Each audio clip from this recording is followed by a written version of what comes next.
The show this morning.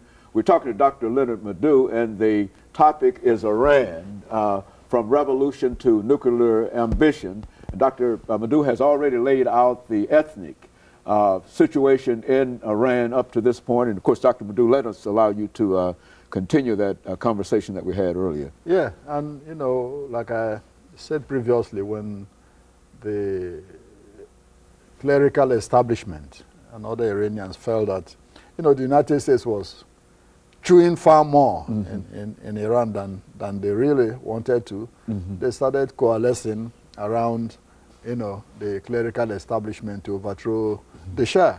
And of course, one of those, the Shah's strongest opponents was Ayatollah Khomeini, you know, who was expelled from Iran, and he went to live in Najaf, Iraq, under Saddam Hussein.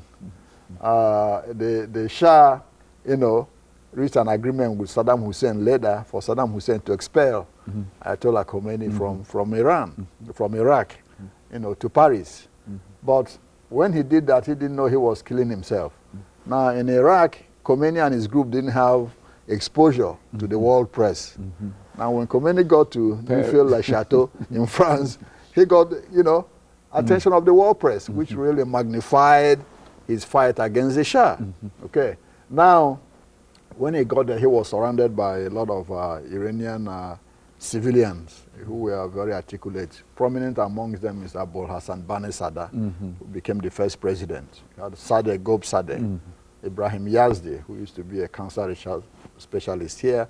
So all of them started teaching him how to talk to the world press and write things for him and all that. So eventually, you know, in January of 1979, the Shah left Iran, you know, and came to the United States and to Panama and to Egypt finally, you know.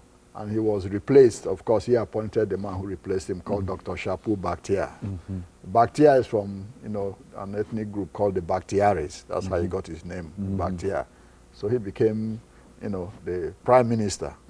But then in February of '79, he was forced to flee, you know, for dear life to Paris. And Khomeini came back and became, you know, the Velayat el-Faghi, you know, of Iran. Then a revolutionary government was established, and you had an Islamic Revolutionary Council, you know, that was ruling the country.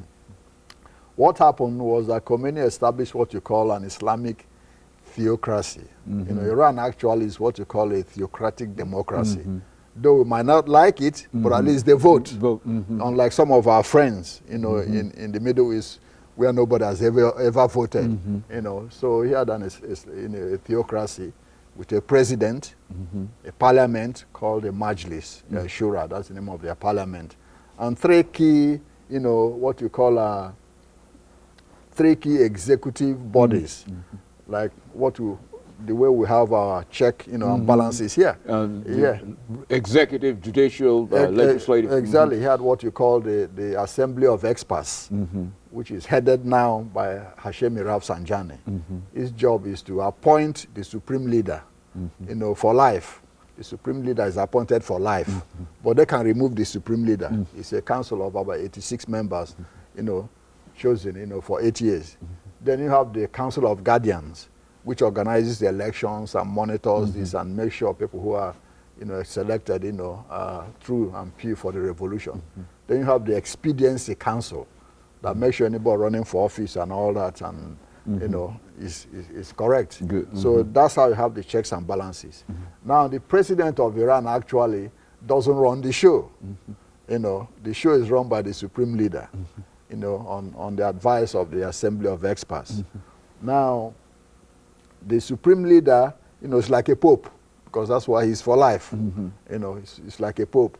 The president, you know, can make decisions, but the supreme leader has to sign off on all this. Initially, when the revolution came into being, Khomeini didn't want any person with a religious background to be president. You know, the first president was Abul Hassan Bani-Sadr. When he disagreed with Khomeini, you know, he went into exile. Then Khomeini appointed somebody else who was voted for, Dr. Raja'i, Ali Raja'i. He was assassinated after some few months. So the inability to find other civilians to fill that post made Khomeini to accept The religious- the present supreme leader as president, Good. Khamenei. He became president in 1981 until 1989 when Khomeini died. So he was elected as supreme leader in 1989. Then Hashemi Rafsanjani, became president. He's a mullah too at that time. Then after him, Hatami became president. Then after Mohammed Hatami, you have Ahmadinejad.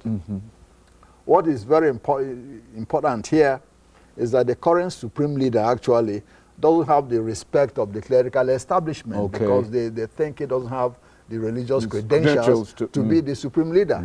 You see, he was, when he became this, and he was what they call a Hujjatul Islam. In the Shiite religious hierarchy, you have the mullahs, you have the Hujjatul Islams, you have the Ayatollahs, then you have the Grand Ayatollahs. So when he became this, he was the Hujjatul Islam. He went all the way up. Then he was promoted to Ayatollah so that he can be able to have this post.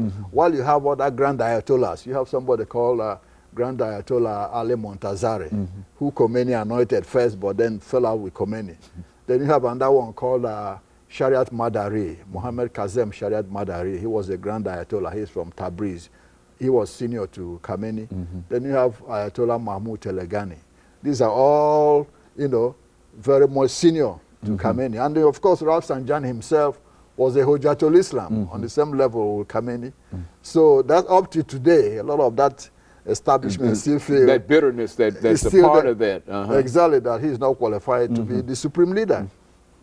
Having said that, the revolution in itself led into the conflict between Iran and Iraq. When people are wondering why did they start fighting in the first place, it led directly into the conflict. When Khomeini went back, he never forgot being kicked out of Najaf by Saddam Hussein. He still had that animus and anger. So what happened when he went back, he started talking about overthrowing Saddam Hussein, calling him an infidel and all that. And Saddam Hussein started preparing to attack Iran in order to forestall the revolution, in his track. In his country, he That's was trying correct. to protect himself. That's correct, because 60% of the Iraqi population is Shiite, which is the majority in Iran. So they could make trouble for Saddam Hussein. And that's how, part of how, that conflict. Iran-Iraq war started in reference to that. And of course, we'll pick up at the end of the beginning of next segment, Dr. Madu. Of course, we'll be back with our audience following this very, very short commercial break.